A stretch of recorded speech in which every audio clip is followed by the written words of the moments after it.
ce a putut să facă Leo Messi, dacă poate să fie ceva ireal pentru el. Demonstrație strălucitoare a lui Messi. Argentina este în finală.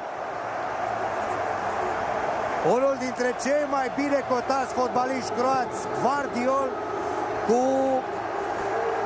15 ani mai tânăr decât Messi, efectiv ridiculizat de superstarul argentinian. Priviți, încearcă să-l deposedeze. Messi accelerează și trece fără nicio emoție de Gvardiol, un fotbalist cotat la peste 80 de milioane de euro.